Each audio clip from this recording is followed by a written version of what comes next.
अजीज दोस्तों, अस्सलाम वालेकुम, नमस्ते, सत श्री अकाल, जय जिनेंद्र, गुड आफ्टरनून। अजीज दोस्तों, बलूचिस्तान और केपी के टीटीपी के हवाले से आज मैं कुछ चीज़ें आपके सामने रख रहा हूँ। Centre for research and security studies Islamabad ने एक रिपोर्ट इशू की है कि पाकिस्तान में पिछला साल 2022 टेररिज्म के हवाले से भयानक रहा और ख़ास तौर पे दिसंबर का महीना बहुत ही ख़राब रहा। और मैं आपको कंटिन्यूस दिसंबर में रिपोर्ट्स देता रहा हूँ कि बलूचिस्तान और केपी के फाटा में किस तरह पाकिस्तान आर्मी की दुर्गत बनी है और मार खानी पड़ी है। उनकी रिपोर्ट के मुताबिक साल 2022 में पाकिस्तान में 376 टेररिस्ट अटैक हुए हैं, यानी रोज़ का एवरेज एक से ज़्यादा अटैक। और ये ज़्यादातर अटैक सारे बलूचिस्तान और केपी के फाटा में हुए हैं। Centre of research and security studies ने यह भी कहा है कि इसमें से ज़्यादातर attack Tehreek Taliban Pakistan, Islamic state of Khorasan, Balochistan liberation army ने किए हैं। और ये ज़्यादातर अटैक बलूचिस्तान और केपीके में हुए हैं। मैं आपको पहले केपीके की तरफ ले चलूँगा, जहाँ पे अफ़गान पाकिस्तान टसल बहुत टॉप पे है। उससे पहले छोटा सा मैं आपको एक और नज़ारा दिखा दूँ कि देखें, हमारे बारे में ये बात होती है कि ये हिंदुओं की चमचागिरी कर रहा है, ये पैसे बनाने के लिए कर रहा है, फंडिंग इसको हो इसलिए कर रहा है। अब मैं पहले भी बता चुका हूँ कि हम जब जॉब करते थे तो बड़ी पीसफुल लाइफ थी और इकोनॉमिकली भी बेटर लाइफ थी, लेकिन बहरहाल रोज़ के हिसाब से मैसेजेस आते हैं। देखें, मेरे पास यूट्यूब, इंस्टाग्राम, फेसबुक, मेरे 2 फेसबुक अकाउंट हैं। फेसबुक, ट्विटर, लिंक्डइन, ये वो हैं जो मैं सब चेक करता हूँ। चेक करने से मतलब जल्दी जल्दी में चेक करता हूँ, जवाब मैं सबको नहीं दे पाता। एवरेज मेरे पास रोज़ के 800 से 1000 कमेंट्स, मैसेजेस आते हैं।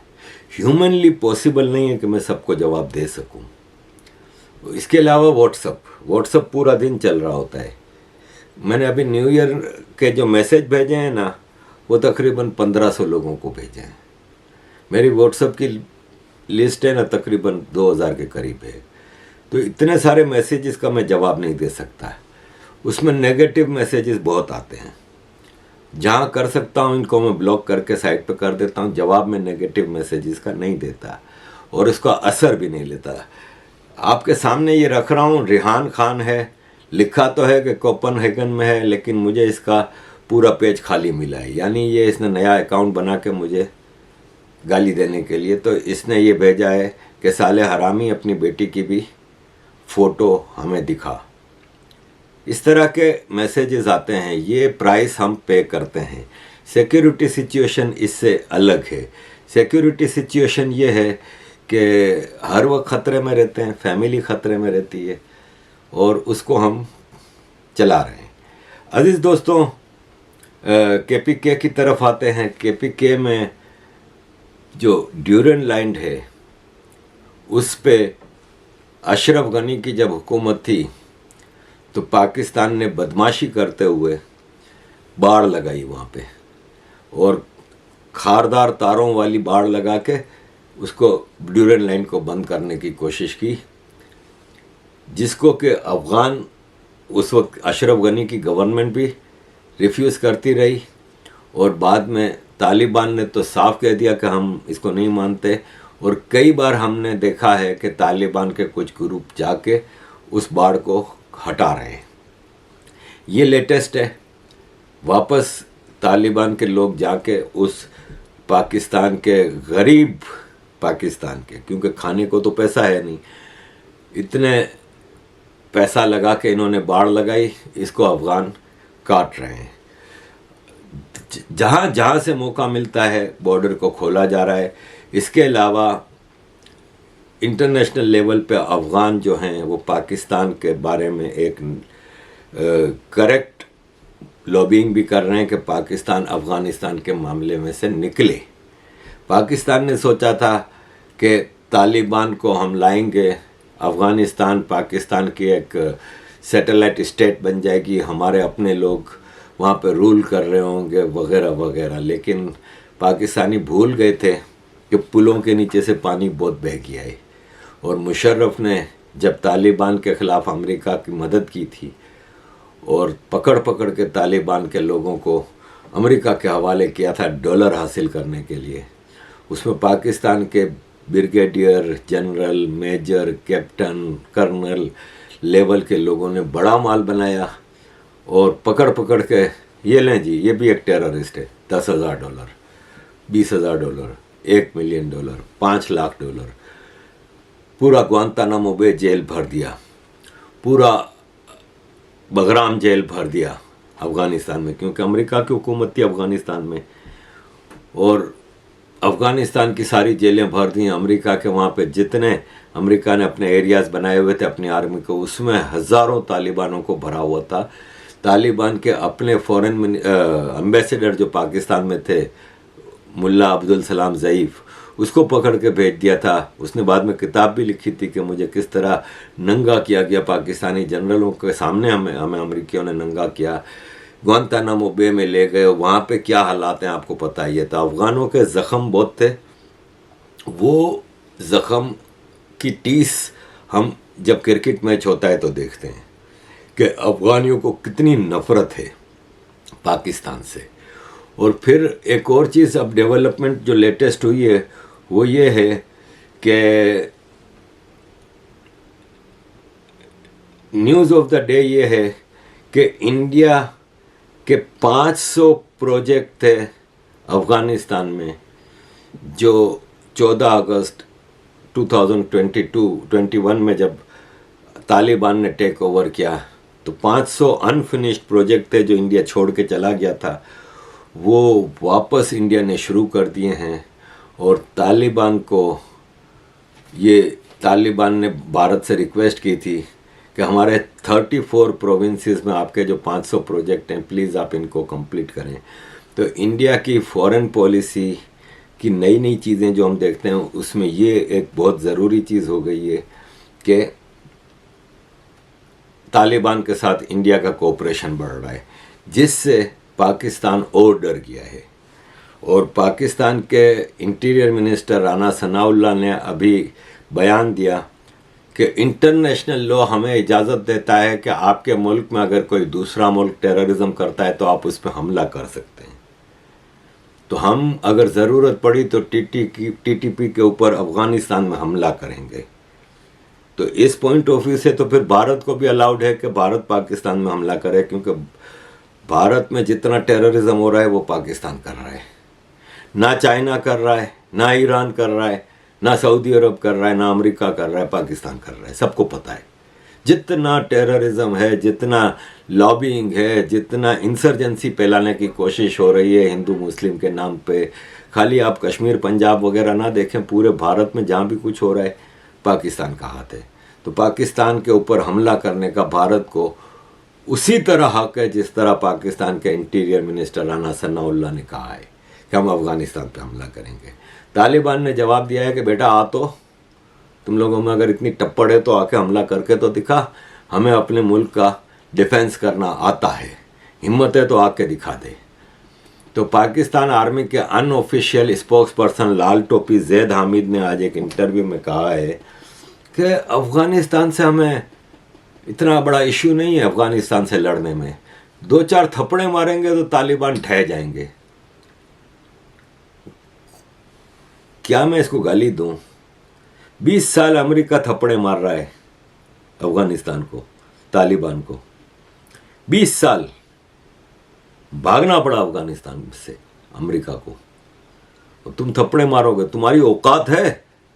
तुम्हारे पास तो इतना पेट्रोल नहीं है जितना अपने टैंकों में और गाड़ियों में और एयरक्राफ्ट में डाल के अफ़गानिस्तान तक जा सको। वो लोग जंग लड़ना जानते हैं, 42 साल से अब जंग लड़ रहे हैं वो। तुम लोगों की तरह सिविलियंस पे हमला नहीं कर रहे। पहले सोवियत यूनियन से लड़े, फिर अमेरिका से लड़े, साथ में तुम जैसे गद्दारों के साथ लड़े। ये गारों में जमीन पे सोने वाले लोग हैं, तुम लोगों की तरह महलात में नहीं रहते। ये सादा पानी, सादी रोटी प्याज के साथ भी खा के अपना गुजारा कर लेते हैं। तुम लोगों के फौजी मेस तो जाके देखो, खाली वहां पे विस्कियों की जो कैबिनेट देख लो तो होश उड़ जाए, और तुम अफगानियों को 2 थप्पड़े मार के कंट्रोल करने की बात करते हो। खैर, पाकिस्तान की जो फॉरेन ऑफिस की जो स्पोक्स पर्सन है मुमताज़ जहरा बलोच, इन्होंने कहा है कि हमारी अफगानिस्तान से अभी बातचीत हुई है और बेटर बॉर्डर मैनेजमेंट के ऊपर हमने बातचीत की है, और हमें अफगानिस्तान ने यकीन दिलाया है, तालिबान ने, कि तहरीक तालिबान पाकिस्तान के जो अफगानिस्तान में लीडर हैं उन पर हमारी नज़र है, और उनको हम एंटी पाकिस्तान किसी भी एक्टिविटी की इजाज़त नहीं दे रहे। आप अपने इलाके देखें, आप अपने पाकिस्तान में देखें, जो कुछ हो रहा है पाकिस्तान से हो रहा है। टीटीपी ने 115 अटैक पिछले कुछ महीनों में किए हैं।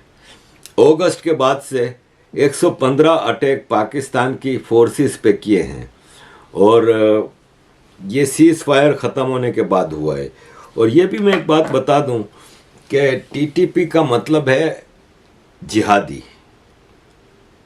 इमरान खान की सरकार जब आई थी ना पाकिस्तान में 2018 में, तो इमरान खान ने पहले ही बजट में 20 करोड़ रुपया दारुल उलूम हक्कानिया को दिया था तालिबान। दूसरे बजट में मेरा ख्याल है 17 करोड़ दिए थे दारुल उलूम हक्कानिया को। इमरान खान और फैज़ हमीद ने तालिबान को और टीटीपी को अपने मकसदों के लिए यूज़ किया है। टीटीपी के स्पोक्स पर्सन एहसानुल्लाह एहसान जब पाकिस्तान की जेल से कोट अनकोट भाग गए थे, मतलब ये पाकिस्तान की जगह जो जेलें हैं, आर्मी की जो सेफ हाउसेस हैं, उसमें से आज तक कोई बलोच नहीं भाग सका, कोई मुहाजिर नहीं भाग सका, कोई पाकिस्तानी पख्तून नहीं भाग सका। अली वज़ीर और मंजूर पश्तीन के लोग, एएनपी के लोग, लेकिन ये भाग गया। ये वो आदमी है जिसने आर्मी पब्लिक स्कूल पेशावर 16 दिसंबर 2016 का अटैक का इसने क्लेम किया था कि हमने अटैक किया है पाकिस्तान की आईएसआई के कहने पे। ये भाग गया, बाहर से इसने इंटरव्यू दिया, उसमें कहा कि हमें आईएसआई लिस्ट देती थी कि इधर उधर अटैक करना है और इन लोगों को हमें पॉलिटिकल प्रेशर डालना है सरकार के ऊपर, तो यही अटैक करने हैं। तो फैज़ हमीद और इमरान खान की सरकार टीटीपी को यूज़ करती रही है और अब भी कर रही है, इसलिए कि जैसे ही इमरान खान की सरकार ख़त्म हुई टीटीपी ने सीज़ फायर ख़त्म कर दिया और हमले बढ़ा दिए। इसलिए कि टीटीपी इमरान खान और फैज़ हमीद के इशारों पे चलती थी। अजीज़ दोस्तों, और भी मेरे पास इस हवाले से काफ़ी चीज़ें हैं, लेकिन ये है कि मैं समझता हूँ कि अब हम बलूचिस्तान चलेंगे। बलूचिस्तान जाने से पहले मैं सिर्फ ये बता दूँ कि ये हैं हमारे पख्तून लीडर मंजूर पश्तीन। ये जब लीडर पख्तूनों में एक अवेयरनेस जगाई, सब कुछ किया, लेकिन ये अब तक बात कर रहे हैं गांधीगिरी की, नॉन वायलेंट मूवमेंट। ये एक इल्यूजन है, एक भ्रम है, एक पब्लिसिटी है कि इंडिया को गांधी के नॉन वायलेंट मूवमेंट से आज़ादी मिली। इंडिया को गांधी के नॉन वायलेंट उससे नहीं मिली। ना गांधी, ना नेहरू, ना कांग्रेस, इनका कोई किरदार नहीं था।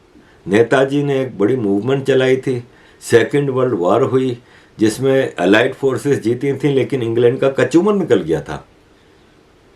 अमेरिका ने आके इंग्लैंड को बचाया था। फ्रांस तो पूरा कब्जे में चला गया था, अगर अमेरिका ना आता तो ये इंग्लैंड भी आ जाते। इनकी भरम टूट गए थे, और खाली इंडिया को तो आज़ाद नहीं किया इन्होंने, दुनिया भर से अपनी कॉलोनीज को ख़त्म करना पड़ा था इनको। श्रीलंका को क्या नॉन वायलेंट गांधी की मूवमेंट से आज़ादी मिली या कांग्रेस ने दिलाई थी? बर्मा को, ये सब एक उस वक्त की जियो पॉलिटिकल सिचुएशन ऐसी आ गई थी कि आज़ादी इनको देनी थी। ये तो गांधी और कांग्रेस की जो ना अहली थी, इनकी नॉन कॉम्पिटेंस थी, जिसकी वजह से टूटा फूटा इंडिया मिला। तो नॉन वायलेंस से कुछ नहीं हासिल होना। तुम्हारे सामने अगर एक शैतान बैठा है तो उसको तुम नॉन वायलेंस से क्या कर लोगे? तो मंजूर पश्तीन का ये जो नॉन वायलेंस का है ना, इससे अब पख्तून भी सोच रहा है कि इसका क्या होगा। तो मंजूर पश्तीन को तालिबान की तरह लड़ना होगा, वरना पख्तून कौम इस वक्त तबाह बर्बाद हो रही है। इनके घरों की इज्जत तक महफूज नहीं रही। जब देखो आर्मी वाले जिसकी मर्जी आती है घर में घुस जाते हैं। तो पख्तूनों को सोचना होगा इसके ऊपर। अजीज दोस्तों, बलूचिस्तान के पास जाने से पहले ये पाकिस्तान के ex foreign minister Miftah Ismail, current सरकार के, शहबाज शरीफ के पहले फॉरेन मिनिस्टर थे, बाद में इसहाक डार को बनाया गया। उनसे कुछ जर्नलिस्टों ने सवालात किए। ये वसीम अल्ताफ, ये बेचारा किसी दिन आर्मी के हाथों मारा जाएगा। इसने बड़े कड़े सवाल किए हैं, ज़रा सुनिए और वसीम अल्ताफ का जवाब सुनिए। जब वाजपेयी लाहौर आया और उसके बाद वो मीनार पाकिस्तान पे भी गया और उसने पाकिस्तान की क्रिएशन को अफर्म किया, तो उसके 2 महीने के बाद आपने कारगिल कर दिया। मोदी बीजेपी का लीडर, वो लाहौर आया, नवाज शरीफ से मिला और उसके 1 हफ्ते के बाद आपने पठानकोट कर दिया। तो बात यह है कि आप कैसे कह सकते हैं कि वो इंटरेस्टेड नहीं है? उन्होंने तो अपना कैरियर दांव पे लगाया और वो पाकिस्तान आए, और उसका जवाब आपने ये दिया कि आपने वहाँ पे दहशतगर्दी करवा दी। एक दूसरा जो आप कह रहे हैं ना कि 15-16-100 अरब रुपए बनता है, जो कि पिंक बुक में लिखा जाता है, लेकिन हकीकत में ये कोई तकरीबन 2,500 से 3,000 रुपये है, जिसमें कि वो जो बल्क एलोकेशंस हैं वो शामिल नहीं हैं, जिसमें जो मिलिट्री का बजट जाता है मिनिस्ट्री ऑफ इंटीरियर से पैरामिलिट्री के लिए, वो इसमें शामिल नहीं है। जो मिसाल के तौर पे इलेक्शन ड्यूटीज़ हैं या फ्लड रिलीफ के ऑपरेशंस हैं, वो इसमें शामिल नहीं है। इसके अलावा फिर आपको भी शायद इल्म ना हो कि कराची में कायद आज़म के मज़ार का सारा जो बजट है वो 5 कोर के पास जाता है, वहाँ से खर्च होता है। मैं आपको अगर गिनवाना शुरू करूँ तो इतने हेड्स बनते हैं। अब स्पेशल प्रोजेक्ट्स, जी अल खालिद का स्पेशल प्रोजेक्ट है, ये जी J-17 थंडर का स्पेशल प्रोजेक्ट है, 500 अरब इसका दे दें, 500 अरब इसका दे दें, तो ये तो कोई 2,500 से 3,000 अरब बन जाता है। 6,000 अरब रुपया FBR इकट्ठा करता है अंदाजन, उसमें से 2,500 से 3,000 फौज ले जाती है और तकरीबन 3,000 हमारा डेट सर्विसिंग पे चला जाता है। बाकी हम सारे जो हैं वो उधार के ऊपर और IMF के ऊपर चल रहे हैं। 8 अरब डॉलर के इस वक्त हमारे रिजर्व जो हैं वो मौजूद हैं, और वो भी मांगे तांगे के पैसे जो है वो मौजूद हैं। तो इसकी कोई वजूहात जो हैं वो हैं, जिसको आइडेंटिफाई करके आपने रास्ता तो तभी तलाश करेंगे जब आपको पता होगा कि प्रॉब्लम क्या है और आप उसको फेस करेंगे। 130 अरब के लगभग इस वक्त आपका जो है कुल बैरूनी कर्जा डॉलर्स के ऊपर 130 अरब के लगभग है। मुझे 3 लोगों में से बताइए कि इस मुल्क के अंदर आपकी नज़र में 1, 2, 3 जिम्मेदार कौन है? फौज, ब्यूरोक्रेसी, पॉलिटिशियन। 1, 2, 3 बताइए कि सबसे ज्यादा जिम्मेदार कौन है, दूसरा कौन सा है, तीसरा कौन सा? Thank you. कौन 1, 2 और 3 होगा मुझे नहीं पता है, लेकिन तीनों रिस्पॉन्सिबल हैं। 2 मुजरिम मैं आपको और नाम बता दूं, फौज, ब्यूरोक्रेसी और सियासतदान। आपने 3 मुजरिम, 2 मुजरिम और भी हैं, जुडिशरी भी मुजरिम है, कि बिजनेस वाला भी मुजरिम है। ये 5 मुजरिम है। सच्ची बात यह है कि 5 मुजरिम है, और फिर अगर एक छठा इजाजत दे तो मौलवी साहब। अजीज दोस्तों, नेशनल सिक्योरिटी काउंसिल की मीटिंग हुई। प्राइम मिनिस्टर शहबाज शरीफ, आर्मी के रंगरूट, पॉलिटिकल लीडरशिप, सिविलियन, ब्यूरोक्रेट सब मिलकर मीटिंग की। कहा कि डिफ़ॉल्ट नहीं होगा पाकिस्तान, इकोनॉमी सिचुएशन ख़राब है, टेररिज्म से निपटना हमारी प्रायोरिटी है और हम जानते हैं कि किस तरह हम टेररिज्म से निपटेंगे। अजीज़ दोस्तों, बलूचिस्तान में कई चीज़ें हो रही हैं। ग्वादर साइड पे चाइनीज़ फिशरमैन को सारे ठेके दे दिए गए हैं फिशिंग के, और आपको पता है कि बलूचिस्तान की कोस्टल लाइन बहुत लंबी है और ख़ास तौर पे ग्वादर और उस कोस्टल लाइन पे सारे मछेरे रहते हैं, उनका सारा बंद हो गया हिसाब किताब। चाइनीज़ लेटेस्ट बोट्स लेके लेटेस्ट टेक्नोलॉजी से सारा समंदर साफ कर जाते हैं, मछलियाँ ले जाते हैं, और ये बेचारे फिशरमैन भूखों मर रहे हैं। तो ये आप देखें कि कितने हैं, ये लाखों हैं जो प्रोटेस्ट कर रहे हैं कई दिनों से। इन प्रोटेस्टर्स को गिरफ्तार भी किया गया है, और जिसको देखो उठा के इनके ऊपर केस बना के गायब कर दिया जाता है। मिसिंग पर्सन्स की एक लंबी चौड़ी लिस्ट है, और सुप्रीम कोर्ट के कहने के ऊपर बलूचिस्तान में एक मिसिंग पर्सन्स कमीशन बनाया गया, और उस कमीशन का हेड किसको बनाया? बलूचिस्तान के होम मिनिस्टर ज़ियाउल्लाह लंगाओ को। अब बलूचिस्तान का होम मिनिस्टर कौन हो सकता है? मैंने आपको शुरू से बताया हुआ है कि बलूचिस्तान में आर्मी की सरकार है, आर्मी का कोर कमांडर सारे फैसले करता है, और बलूचिस्तान की प्रोविंशियल गवर्नमेंट आर्मी के हैंड पिक किए हुए पॉलिटिशियंस पे मुश्तमिल होती है। आप क्या समझते हैं कि बलूचिस्तान जैसे प्रोविंस में होम मिनिस्टर कोई इंसान का बच्चा होगा? तो फौजियों का ही नाजायज़ बच्चा होगा। तो ये ज़ियाउल्लाह लंगाओ है जो इसको हेड ऑफ मिसिंग पर्सन्स, यानी आप बिल्ली से ही दूध की रखवाली करवा रहे हो। ये सारी सिचुएशन है बलूचिस्तान से। ग्राउंड से कुछ रिपोर्ट्स हैं जो मैं आपके सामने रखूंगा कि ग्वादर के इलाके कंडासोल तनक में पाकिस्तान की फ़ौज की चौकी के ऊपर हमला हुआ, कई मार्टर गोले और बाद में फायरिंग की गई, बेशुमार लोग पाकिस्तान के फौजी मारे गए, बेशुमार जख्मी हुए, पूरी चौकी बर्बाद कर दी गई। विक्टिम्स वो कैजुअल्टीज़ की टोटल नंबर अभी तक नहीं पता चला। याद रहे कि 10 दिसंबर को भी पाकिस्तान के आर्मी के काफिले के ऊपर हमला हुआ था, और उसमें से भी सबको मार के सारे हथियार भी ले गए थे। इस चौकी से भी पाकिस्तान आर्मी के सारे हथियार ले गए। कल्लात के इलाके में बलूचिस्तान में पुलिस थाने के ऊपर BLA ने हमला किया। बलूचिस्तान लिबरेशन आर्मी के जुनैद बलोच ने कहा है कि सरमचारों ने कल्लात में एक दस्ती बम हैंड ग्रेनेड से हमला किया थाने पे, पुलिस के कई लोग मारे गए, पुलिस के सारे हथियार उठा के बलोच कर्मचारी भाग गए। पिछले कुछ दिनों में बलूचिस्तान में फौज के ऊपर हमलों में ड्रामेटिक इंक्रीज हुआ है। कोयटा, कैच, खुजदार, हब, कोलू, कल्लात और नौशकी में पाकिस्तान को कई हमलों में दर्जनों फौजियों और सीनियर ऑफिसर्स को मारा गया है। 23 दिसंबर की रात तुर्बत के गोकदान में फ्रंटियर कोर के एक काफिले पे घात लगा के हमला किया गया। उसमें एक सूबेदार और 4 फौजी मारे गए। फिर 25 दिसंबर को पाकिस्तान के एक फौजी काफिले को काहन में IED डिवाइस के ज़रिए निशाना बनाया गया। कैप्टन फहद समेत 7 फौजी मारे गए थे इन हमलों में। 2022 में पाकिस्तानी फ़ौज को बलोचों के हाथों बहुत ही नुकसान उठाना पड़ा है। अप्रैल में, जुलाई में, और इस तरह कई डिटेल्स हैं लंबी चौड़ी, जो कि फिर वीडियो काफ़ी लंबी हो गई है। तो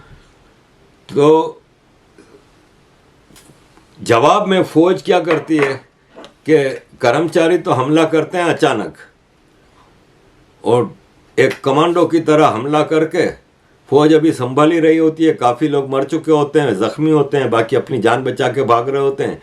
ये इनके हथियार उठाते हैं, पहाड़ों पे चले जाते हैं। अब पहाड़ों पे फ़ौज की इतनी, इनका तो पेशाब निकलता है, सीधी सी बात है। पहाड़ों पे जाएंगे तो ऊपर से फिर फौज हमला, वो कर्मचारी हमला करते हैं क्रांतिकार, तो इसलिए पहाड़ों पे वो चढ़ते नहीं हैं। फिर अपना गुस्सा कहाँ निकालते हैं? सिविलियन पॉपुलेशन में घुस जाते हैं, वहाँ पे फिर बदला लेते हैं। आम बलोचों को उठा उठा के ले जाएंगे, औरतों की बेहुरमती करेंगे। आप देखिए ज़रा कि ये लेडी बलूचिस्तान के हवाले से कुछ कह रही हैं। There is no war in Balochistan. There is no civil war. It is genocide to start and end. Very few people know what the definition of genocide is. Let me share the definition. It is a deliberate, systematic extension of a nation, of a race, of a culture, of a tribe. It is systematic destruction which takes long-term planning. It doesn't just happen. And this destruction starts with killing those who are intellectuals, who are academics, who are the media. If you kill the brain power, the destruction is easier. Then the second step is to steal and take away their resources, starve them. Third, take away the privilege of education. This place, this country, this Switzerland of East, as it was, has resources that are plentiful, and yet 8 out of 1 child attends school, and after matriculation, they don't. They don't. There are no jobs, no places to go. When they have taken away these privileges, what do they do next in their plans? Systematic destruction is to terrorize. And how do they do today? They take the men of the community and shoot them in front of children and women. अजीज दोस्तों, बलूचिस्तान में अभी वैसे रेगिस्तानी इलाका है, लेकिन बलूचिस्तान में जंगलात भी हैं कई जगहों पे। फौज ने एक जगह फ्रस्ट्रेशन में आके जंगलात में आग लगा दी, कई जानवर भी मर गए, कई लोग वहाँ जो रहते थे वो भी अपने घरों से अपनी जान बचा के भागे हैं। तो सिचुएशन बलूचिस्तान में, पाकिस्तान आर्मी इस वक्त सिविलियन फोर्सेस से बदला ले रही है, which is not fair at all. और ये है कि आवाज़ बहुत कम उठ रही है इसके बारे में। अजीज़ दोस्तों, पाकिस्तान में इस वक्त आर्मी चौमुखी लड़ाई लड़ रही है और अपने क्रिएटेड टेररिस्टों से भी लड़ रही है, बलूचिस्तान के आज़ादी के मतवालों से भी लड़ रही है, और पॉलिटिकल फ्रंट पे भी पीटीआई वालों से और दीगर उससे, फिर जो टेक्नोक्रेट गवर्नमेंट लाने के लिए भी इनको अभी ओपोजिशन का सामना है। हर लिहाज से पाकिस्तान आर्मी और ऊपर से इकोनॉमी तबाह बर्बाद है। एंड पे ये मैं आपको एक छोटी सी वीडियो है 2 मिनट की, 1.5 मिनट की, जिसमें हामिद मीर, इंजीनियर खुर्रम दस्तगीर और शोएब शाहीन बलूचिस्तान के हवाले से कुछ बता रहे हैं आपको। अजीज़ दोस्तों, प्लीज़ देखिएगा। Thank you very much for all your support, keep supporting. जय हिंद। और मर्द जो है वो मुजाहरा कर रहे हैं, उनके हक में कराची में भी मुजाहरा हुआ है, रावलपिंडी में भी मुजाहरा हुआ है, मुल्तान में भी मुजाहरा हुआ है। तो इसका बहुत अरसे के बाद पंजाब के लोगों को भी ये रियलाइजेशन हुई है कि अगर ग्वादर में कोई अपना हक मांग रहा है तो वो गद्दार नहीं है, जो अपने हुकूक के लिए इकट्ठे हुए हैं। और बड़े अफसोस की बात है कि बलूचिस्तान गवर्नमेंट को की मैं शदीद मुजम्मत करता हूं कि उनको दहशतगर्द बना के पेश कर रहे हैं। पाकिस्तान की अदालतों ने मुस्लिम खान को और महमूद खान को स्वात में मासूम लोगों के कत्ल के इल्जाम में फांसी की सजा दी थी। पिछले साल अक्टूबर में इन दोनों को सदर आरिफ अलवी ने माफ़ी दे दी अपना सदारती इख्तियार इस्तेमाल करके। तो वो तो जो जिनको अदालत ने फांसी दी थी उनको तो माफ़ कर दिया, लेकिन गवादर के लोग जब अपना हक मांगते हैं तो कहा जाता है तुम गद्दार हो। उम्मीद करते हैं कि 2023 में इस तरह के वाकयात नहीं होंगे, और अगर कोई बलूचिस्तान में, खैबर पख्तूनख्वा में, सिंध में, पंजाब में, आज़ाद कश्मीर में, गिलगित बल्तिस्तान में कोई अपना हक मांगेगा तो आप उसको गद्दार करार नहीं देंगे।